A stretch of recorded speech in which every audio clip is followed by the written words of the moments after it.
Today we have to be careful not to horse around too much, as we've got a show dedicated to the impossible true story, Secretariat. We have interviews with Diane Lane, Randall Wallace, and John Malkovich. I'm Laura Crook. I'm Ross W. Berman IV. And I'm Paul Meekin, and this is The Price of Admission.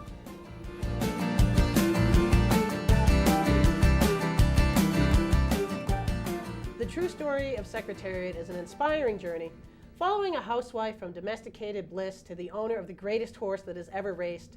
But an amazing true story does not always make a good movie. Is Secretariat a stud or a dud?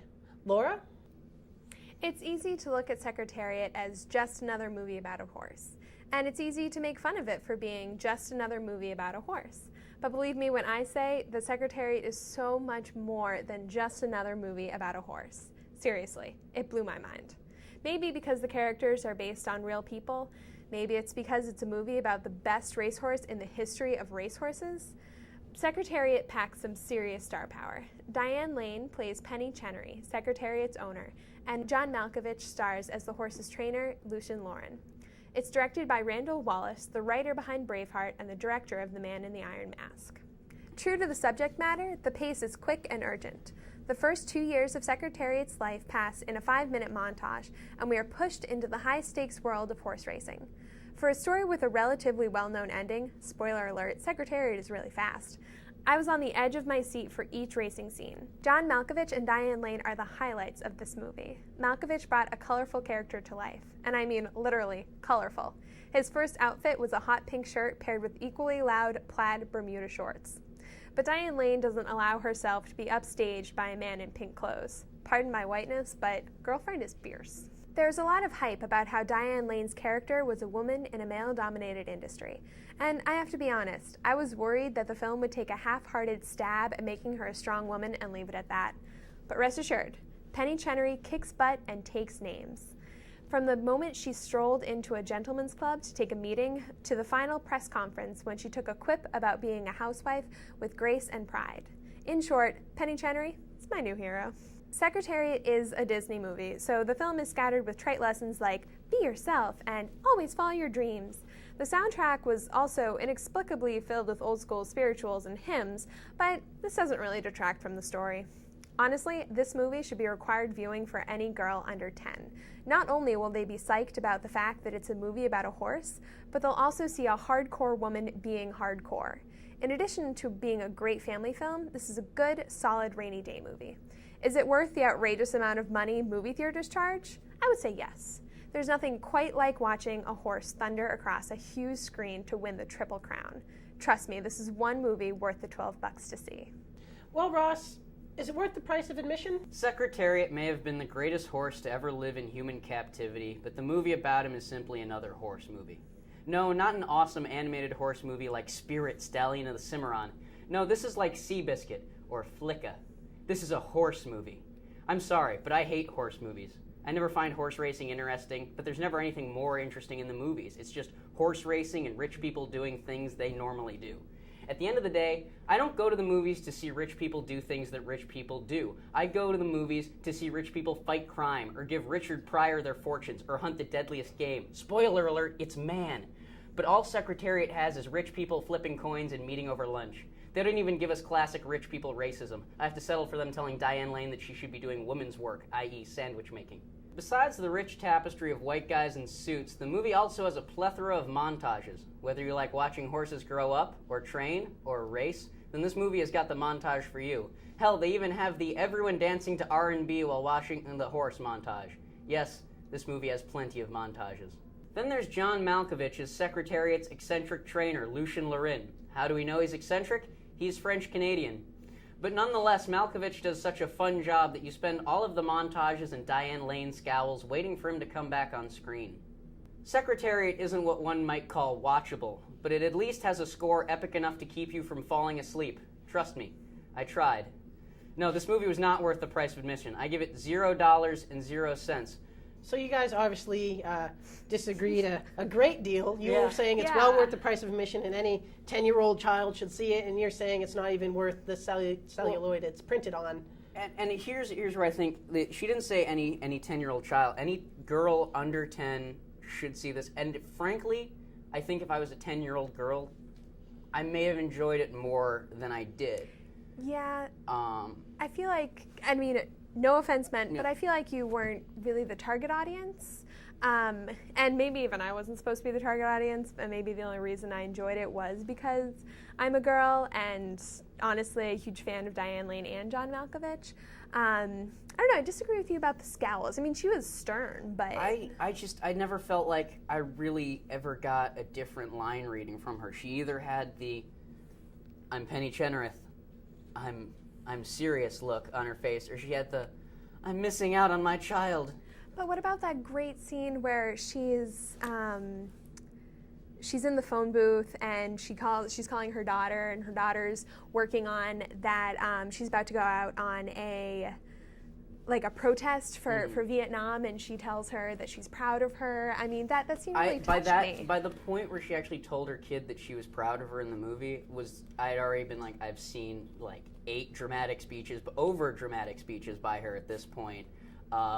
And then just I don't know, there was something about the way she was portrayed in general that I just never really sided with her. I respected the underdog nature of Secretariat and the underdog nature of her character, but it got to that point where she was just talking too much.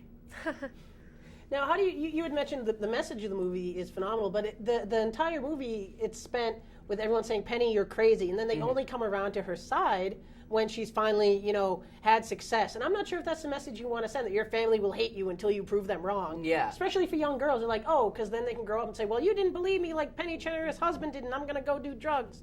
Or something like that. You know what I mean? I don't think that that's going to happen at all. I know, that was a gross exaggeration. Well, no, I think that, and it's not like, I mean, most of the people who said that she was crazy were the men in the industry and her brother, and it's like, whatever, brother. But I mean, I feel like her husband didn't understand, and for that, I mean, I think that we have to kind of take it with a grain of salt that this movie was set in 69 through 73, and of course her husband isn't going to understand that she wants to have some sort of life outside the home, but she did it anyway. And what's more is that we saw Penny Chenoweth as an adult, older woman being strong and independent and living her own life, but we also got to see her teenage daughter grow up in her own and take part in something that she really believed in, which was protesting the war. Except I felt like the daughter was just a side storyline. They didn't devote enough time to her. Well, to make it believable. You either needed to just cut her out or give her more time, because otherwise it just felt like we're trying to give her as many reasons as possible not to do this, and it got to the point where I was like, it's a horse. Shoot it in the head and leave. Like, did you have any closing thoughts? Because we have to go, Laura. Well, I think that it's more than just a horse. You can't just shoot it in the head, because Secretariat was one of the greatest athletes that ever lived, and I think that this movie played his... So, in the end, fascinating story. You may not like it if you're Ross. A few days ago, I got a chance to sit down and chat with the eccentric star of Secretariat, John Malkovich. Here's what he had to say about his role, his favorite breakfast food, and how acting is a bit like surfing. When you originally get a script, what really goes into you saying this? I want to do this. I want to do this picture. Well, I think sometimes you can really get misled by a character when you say, "Oh, I love this character. I'd like to play this character." I don't really think like that. I think about the whole thing, because a couple films, not so many, but a couple, 3 films, I got to play fantastic characters, but they weren't good films. So it's really a waste of time.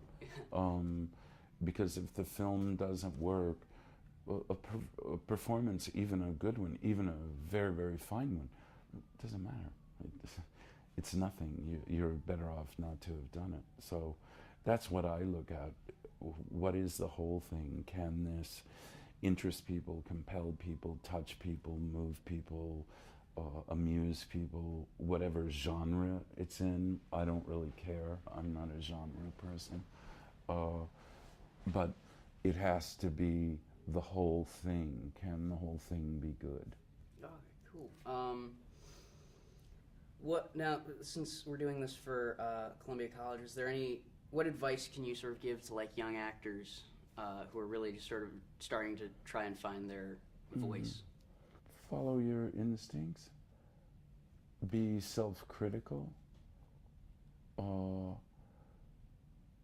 But not to the point that you're incapacitated. But always try to keep improving. And remember that, I always say about theater acting that a lot of I always compare it to surfing, and a lot of actors think they're the wave, but they're not the wave. The wave is the collision between the audience and the material. And they're just riding that wave. So there is a degree of narcissism you always have to be careful about. At breakfast, waffles or pancakes? Probably, I don't have either, but probably waffles. I guess. Cool. Diane Lane has one of the more eclectic resumes in Hollywood, from her delightful role in Francis Ford Coppola's Jack to her Oscar-nominated performance in 2002's Unfaithful. Diane Lane has always brought the goods. We talked about her in her role in Secretariat. What first attracted you to the part of Penny Chenery? Well, the fact that she was there with Secretariat, and it's to her credit that he came into the position where he could shine the way he did. She is a historical figure, and I think about her in terms of her deeds, breaking through the glass ceiling for women in horse racing, and of course, not only that, but it's sort of like, I don't know, she's royalty, in that endeavor, and she's also lived up to her father's business in the dreams and saving the farm, and it's almost like a screenplay, and the fact that it was real, I have to pinch myself, and it was wonderful to spend time and meet her. And that was really a perk for me. So, you've done a mix of, sort of in your career, of characters that are fictional and characters that are based on actual people. Is there a difference in preparing for the roles? Well, I don't know. There's a little bit more, it feels more like a democracy when everybody knows, or can easily find out, certainly these days, as much as I could about the role in terms of researching the person that you're portraying. But I don't know. That's just a feeling. I don't really have an answer for that because it's hard to know how to compare it. So I understand there were 5 different horses that played Secretariat? That's what I hear. I only worked with 3. You only worked with 3? Yes, that was enough. I had my favorites, and I always would have preferred to work with Longshot, but there was another horse named Trolley Boy that I think won the look-alike contest. Oh, nice. That Penny Chenery judges still. I got to sit down with Randall Wallace, who directed the film.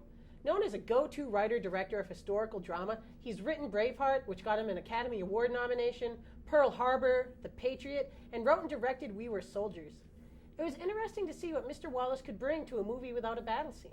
You've written and directed, and now I believe this is your first film where you've only directed. Is there a different approach that you take to a movie that you haven't necessarily written the script for, and do you have different opinions on what you like to do? Well, it was funny about this because I had not written the original screenplay, and of course I have a lot of opinions about how a scene should read and should go, and when you're directing, you're responsible for all of that. And it was funny in my other work, because I had written every single word that was coming down the pike. I was like, well, it has to be this way. This is the way I wanted it. With this, I felt freer to let the scenes breathe, to let the movie unfold, to change things as we went, and to find moments that seemed more alive, and also to paint visually more. The scene in which Secretariat comes galloping out of the fog, or the scene in which Eddie, his trainer, shouts out to the Kentucky Derby.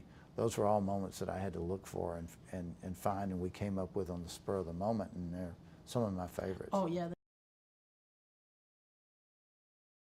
So we saw the movie and then we interviewed the cast and the director. Did interviewing them bring you a little more insight into the film? Did it affect your opinion, or were you able to separate the actors from the film?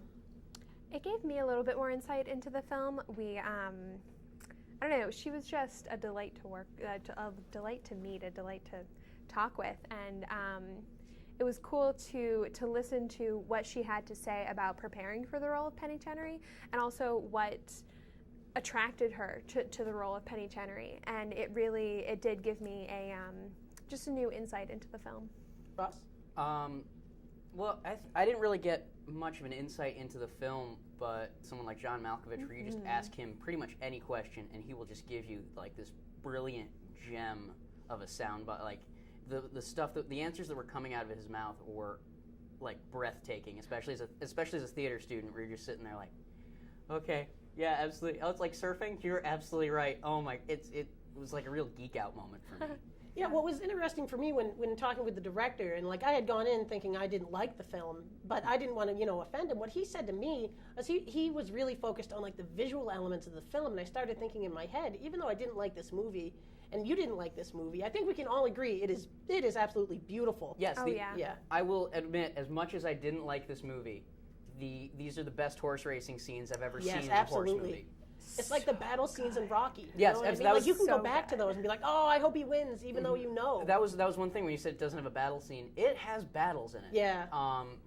That being said, it doesn't have much else in it, but it has battles in it.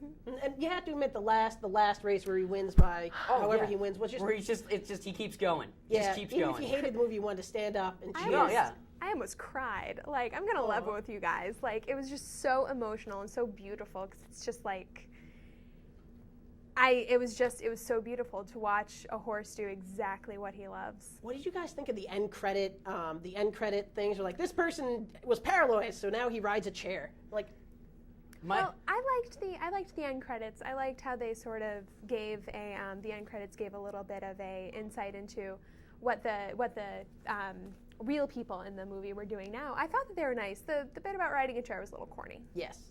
When we return, we'll give you advice on what to do if the lines at Secretariat are too long. We're back. So, the lines at Secretariat are too long. What do you guys go and do? I'd go see The Town.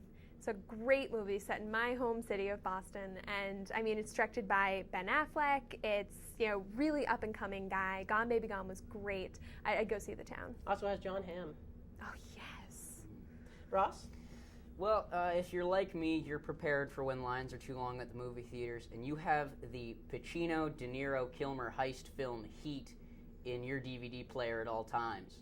I would recommend, if the lines for Secretary are too long, just go home, watch Heat, and enjoy. And then if you're looking for something a little bit more mind-bending, you could check out Stranger Than Fiction with Will Ferrell.